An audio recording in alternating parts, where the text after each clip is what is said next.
यमुनोत्री धाम हिमालय की ऊंची ऊंची पर्वत श्रेणियों के बीच बसा एक पवित्र स्थान है जहां मां यमुना का उद्गम माना जाता है। यह स्थान चार धाम यात्रा का पहला पड़ाव है और यहाँ की यात्रा श्रद्धा, आस्था और साहस का अनोखा संगम होती है। कहा जाता है कि मां यमुना सूर्य देव की पुत्री और यमराज की बहन है। भाई बहन के इस पवित्र संबंध के कारण मान्यता है कि जो भी सच्चे मन से यमुना जी की पूजा करता है उसे मृत्यु के बाद कष्टों से मुक्ति मिलती है। प्राचीन कथाओं के अनुसार यमुना अपने भाई यमराज से अत्यंत प्रेम करती थी। एक दिन यमराज ने प्रसन्न होकर उन्हें वरदान दिया कि जो भी भक्त यमुना के पवित्र जल में स्नान करेगा उसे यमलोक के कष्टों का सामना नहीं करना पड़ेगा। तभी से यमुना नदी को जीवनदायिनी और पापों को हरने वाली माना जाता है।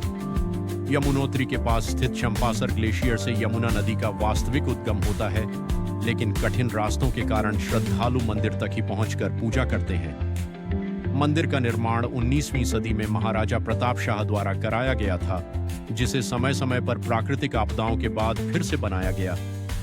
यहाँ की एक अद्भुत विशेषता गर्म पानी के कुंड हैं, जहाँ ठंडे पहाड़ों के बीच भी पानी उबलता रहता है। श्रद्धालु सूर्य कुंड में चावल या आलू कपड़े में बांध कर डालते हैं, जो कुछ ही मिनटों में पक जाते हैं और इसे प्रसाद के रूप में ग्रहण किया जाता है। मंदिर में प्रवेश से पहले भक्त दिव्य शिला की पूजा करते हैं, जिसे बहुत पवित्र माना जाता है। यमुनोत्री की यात्रा आसान नहीं होती। अंतिम कुछ किलोमीटर की खड़ी चढ़ाई पैदल या घोड़े पालकी से पूरी करनी पड़ती है, लेकिन रास्ते में बहती यमुना की धारा, ऊंचे ऊंचे पहाड़, झरने और हरियाली मन को मंत्रमुग्ध कर देती है। यह यात्रा केवल शरीर की नहीं बल्कि आत्मा की भी यात्रा होती है, जहां हर कदम पर भक्ति और शांति का अनुभव होता है। इस प्रकार यमुनोत्री धाम केवल एक तीर्थ स्थल नहीं बल्कि विश्वास, भक्ति और प्रकृति की दिव्यता का अद्भुत संगम है, जहां जाकर हर व्यक्ति अपने जीवन में एक नई ऊर्जा और शांति का अनुभव करता है।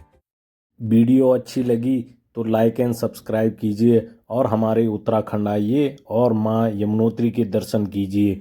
जय माता की।